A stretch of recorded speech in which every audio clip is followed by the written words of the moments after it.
It's hard to believe that it's been over 5 years since the world was graced with The Legend of Zelda Breath of the Wild. Not only did it kickstart a brand new piece of hardware that has since gone on to sell more than 107 million units, it has reset the bar when it comes to the open world genre. For the first time since the original game back in 1986, the focus has been put squarely on the art of exploration, and thanks to Link's ability to climb anything short of a ceiling, you can go anywhere at any time upon completion of the tutorial. The end result is a game so rich in spectacle and wonder that comparing most open world games to it is just not a fair fight. Everything in Hyrule is at the whims of how you choose to approach things, and it makes for an endless stream of organic and unforgettable moments. Believe me, I would know, because I put about 250 hours into doing anything and everything there was to do in this game. So in this video, I'm going to go over the 10 moments that stuck with me long after the credits had rolled and I had found that final Korok. Rather than ranking these from 10th to 1st, I'm going to list them off in the order they occurred. There really is no criteria for this, so anything is fair game. Also, if for some reason you still haven't played Breath of the Wild and you don't want things spoiled for you, then I suggest going and playing the game before watching this video. I'll see you in 250 hours. For the rest of you, let's get going.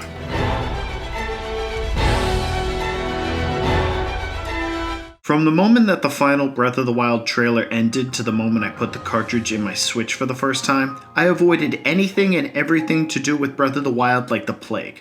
I had pre-ordered the game's special edition, but even after it had arrived in March, I still didn't have an actual Switch to play it on, and I wouldn't get one until June. For those 3 months, I was a man on a mission, and that mission was to make sure absolutely nothing got spoiled for me. I was so committed that when my friends from high school came to visit me that May, and one of them brought his Switch with him, I refused to even look at the TV or take my headphones off anytime he was playing Zelda.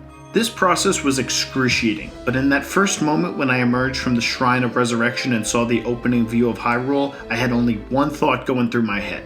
Vindication! I can say with confidence that this was 100% worth the wait. When I first laid eyes on just how majestic the world of Breath of the Wild really was, my jaw hit the floor with enough force that I probably caused some seismic activity somewhere in Australia. I was so blown away by the sheer scope of everything, I spent a few minutes not even moving and just staring across the horizon. There was a big, beautiful world to explore in front of me, and I couldn't wait to see every single bit of it.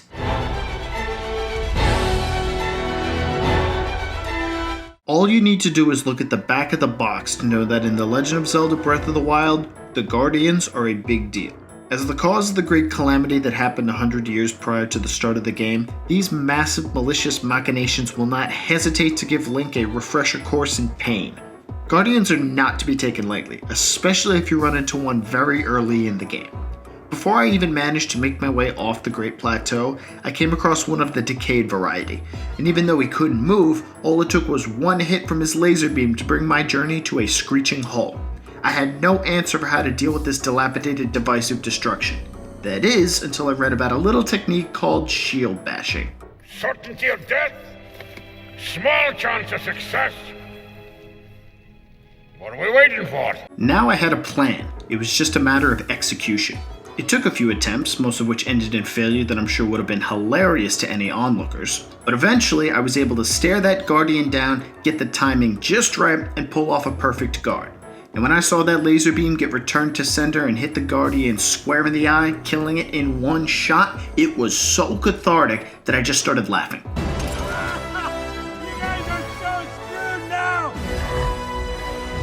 I did know that there would be plenty more Guardians to come, and they probably wouldn't be any easier. But I also knew that if I could get that timing down, I could exact a century's worth of payback on any Guardian unfortunate enough to get in my way. You tell him I'm coming, and hell's coming with me, you hear? Hell's coming with me!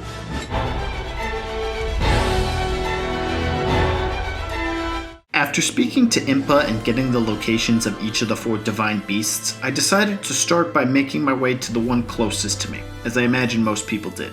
I was excited to go see one of the major races of Hyrule, but that excitement was increased tenfold when I discovered that I was heading into the Lanayru region, because that meant I wasn't too far off from running into some Zoras. The Zora, or at least the 3D Zelda variety, have always been my favorite race in Hyrule. This is mainly due to the fact that Zoras Domain is always the most beautiful location to be found in a Zelda game, both from a visual and musical perspective.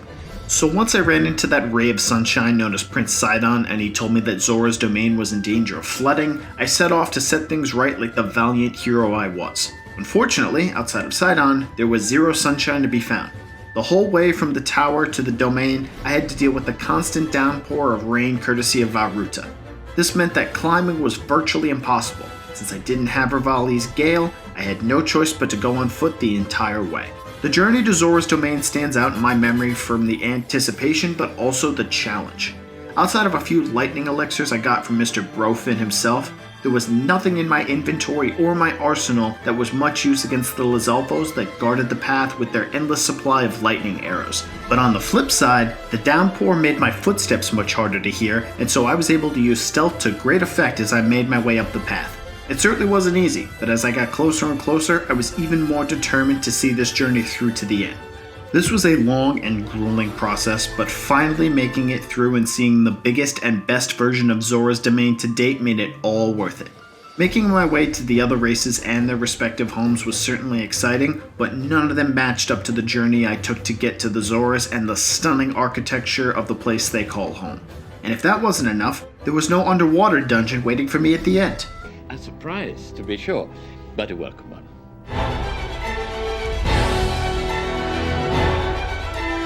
As much as I enjoyed playing Breath of the Wild, there was one aspect of the game that I really disliked, and that was the fact that all of your weapons will eventually break. I understand why this system was implemented, to encourage experimentation with the vast variety of different weapons you find across Hyrule.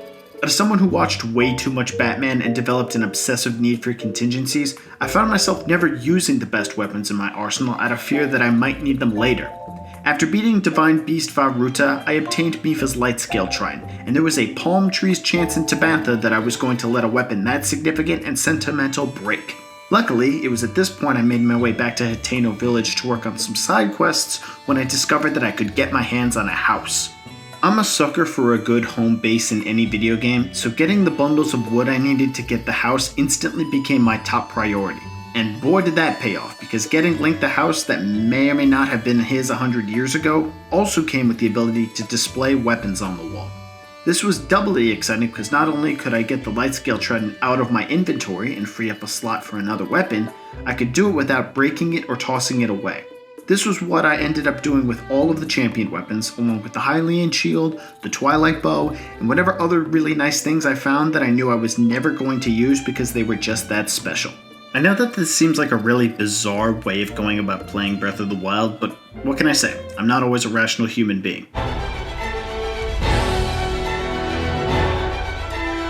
Every moment we've talked about so far is something that any other player could have realistically experienced. This next one is a bit more specific to my own journey through Hyrule. Alright, a little bit of background on me for this one. I've always loved the study of climates, and I'm very good with maps. These two facts are important to keep in mind when I talk about the side quest titled A Wife Washed Away. At this point in the game, I had finished 3 of the 4 Divine Beasts and visited every tower except the following: Gerudo, Wasteland, Lake, and Faron. What this means is that when I was tasked to go to Lake Hylia and find the Zora named May, I had no idea where she was. So when it came time for me to tackle this side quest, I decided to start at Zoras Domain and simply follow the river until I found Lake Hylia. This journey took me west, and eventually I could see the river going to the Gerudo Highlands. At this point, a siren went off in my head. This is clearly not the way I'm supposed to go, because May was washed down the river, and there's no way that the flow of a river would naturally go up into a mountain range. I re-examined the map and saw a point that I had missed where it looked like the river might be going in a different direction.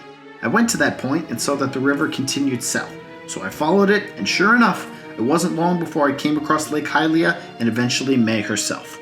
This was a special moment in my playthrough for a number of reasons.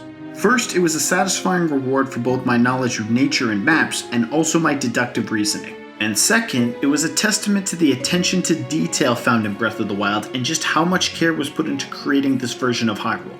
Everything in this game had some thought put into it, and it creates a level of immersion that I haven't been able to find in too many other open world games to date.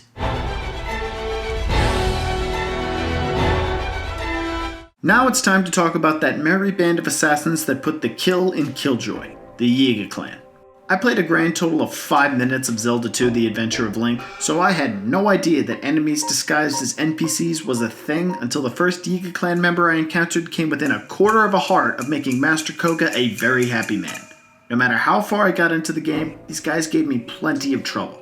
So I'm sure you can imagine how hard my stomach sank when I stumbled across their hideout by complete accident. You picked the wrong house, fool! Hey! When I first started making my way into the Gerudo section of Hyrule, I noticed the giant hole in the ground that would eventually be part of the Koga battle from a vantage point in the Gerudo Highlands. At that point, all it took was a few seconds of looking at the decorations and listening to the music for me to realize just exactly where I was. I wasn't sure what would be waiting for me if I tried to explore the hideout, and at this point I wasn't keen on finding out, so I immediately teleported out of there. Not only was this a rare moment of panic by this point in my adventure, it made the eventual return and proper conquest of the Yiga clan hideout the type of catharsis I had not experienced in any Zelda game since the Forsaken Fortress back in Wind Waker. Really, the only thing this area was missing was a skull hammer. I would have loved to knock any future Yiga I ran into halfway to Termina with a single swing. I'll smash it with a hammer!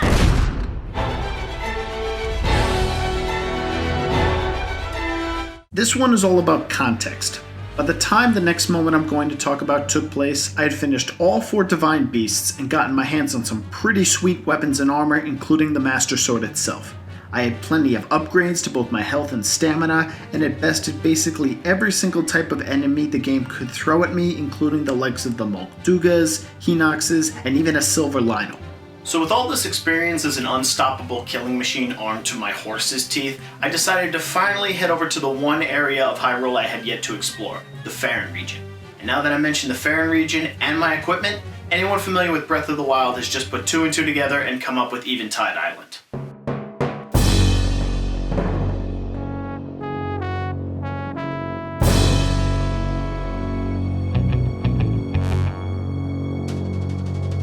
For anyone unfamiliar with this little slice of Space Eater, Snake Eater shenanigans, Eventide Island is a shrine puzzle located in the far southeast corner of the map.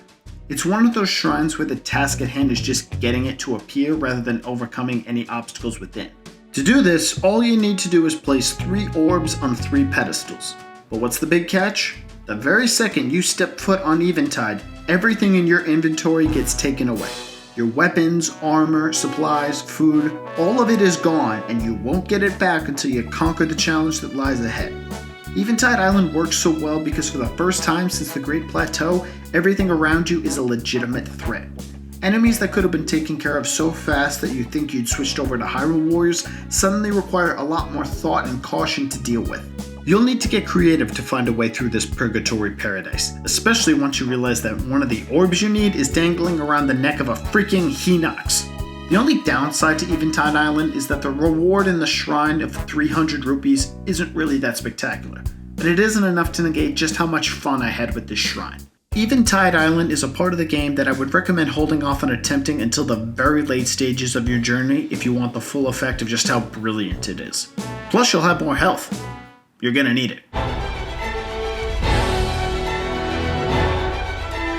The Legend of Zelda Breath of the Wild is a game all about the spectacle, and there were very few times when the game had more spectacle than this one time where I was just meandering along, minding my own business, when all of a sudden I was surrounded by updrafts, this really beautiful song started playing, and something very, very big flew over my head.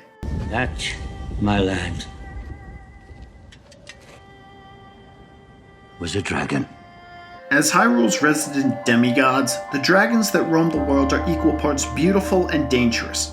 They are totally passive beasts, even after shooting them with an arrow, but that doesn't mean that they won't kill you if you get too close via their sheer presence. It's not like they do it on purpose, it's just that everything else in Hyrule is so literally and figuratively beneath them that they don't even notice if one random guy with a paraglider is not that good at social distancing. Odds are you'll run into both Dinral and Farash over the course of your journey just by accident plenty of times, as both cover a lot of ground on any given day. But if you have any knowledge of the Triforce, the goddesses it represents, or even just the classic fantasy elemental trio, then you'll deduce that there must be a third dragon representing Nehru hiding out someplace, and it probably has a more chilly disposition. When I found the memory talking about Mount Lanayru and it came time for me to climb said peak, I did so without a care in the world. I had no thought of anything that could possibly be waiting for me at the top, but all it took was a few seconds of the corrupted version of the Dragon's theme to realize what I was about to find.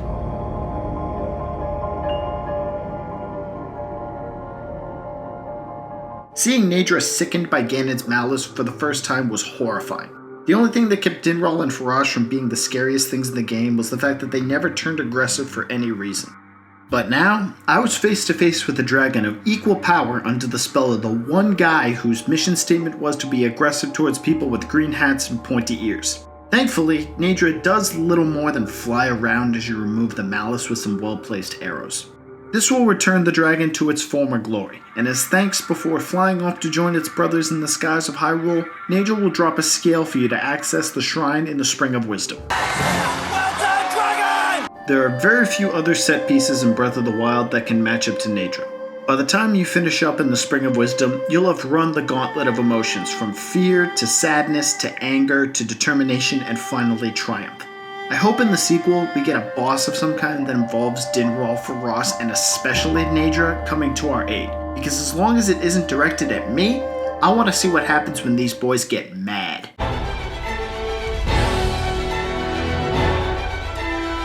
If you asked me to point you to the most unnerving region in The Legend of Zelda Breath of the Wild, then I would direct your attention to the middle of it all, Central Hyrule. Aside from the fact that there are guardians everywhere, Hyrule Field is so haunting because of just how different it is in this iteration compared to its predecessors. In every other Zelda game, this famous field of green grass serves as an anchor, a central location for you to get your bearings as you prepare to branch out to the danger that lies on the edges of the map. It plays into our notions that our starting points in life are the center of our own individual experiences as we head out to find the adventures and dangers in the wider world. You're off the edge of the map, mate. Here there be monsters. In Breath of the Wild, that center point of relative safety is taken away from you and completely tossed aside. Because rather than starting in Hyrule Field and working our way to the outskirts of the land, here you'll be spending the majority of your time on the fringes of the kingdom until you have the strength to journey to the center of the world. The apocalypse already happened 100 years ago, and Central Hyrule got the absolute worst of it.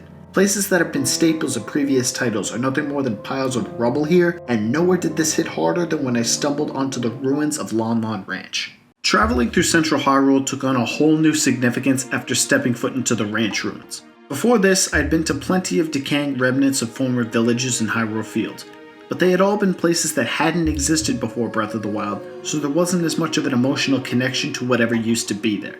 That all goes out the window with the ranch ruins, because it's all that's left of a place that most fans are very familiar with and have fond memories of. Just the fact that these ruins exist means that there were versions of characters like Talon and Malon that didn't survive the Great Calamity. It's one of the few times outside of the champions when you truly feel the heartbreak of what happened to this once prosperous kingdom. I'm not even going to build this last one up. It's Hyrule Castle. The Legend of Zelda Breath of the Wild lays its cards out from the moment you step outside. Even before talking to the old man, you know exactly where you'll have to go, because it stares you right in the face from the very beginning. You can go out into the world and do whatever you want for however long you desire, but all roads eventually lead to Hyrule Castle and the monster that is found inside. Traveling through the final dungeon of this game is unlike anything that came before. It is by far the most dangerous place in the entire game, with guardians, Lynels, moblins, and other dangers all over the place. Also, never before has the castle been designed with this much internal detail that you can actually explore. Before this, the best we ever got was Twilight Princess, and that was little more than hallways and staircases.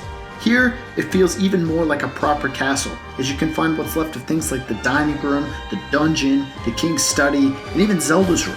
And to top it all off, as you make your way through the remains of the most defining location in Zelda history, your ears will be treated to a brilliant theme that combines bits of the traditional castle theme, the main theme in the whole series, Zelda's lullaby, and of course, Ganon's theme. There's really nothing else like it in not only the rest of the game, but the rest of the franchise. With the way that The Legend of Zelda Breath of the Wild was structured, Hyrule Castle had to deliver on the hype that each player created for themselves as they journeyed across the land preparing to storm this final hurdle.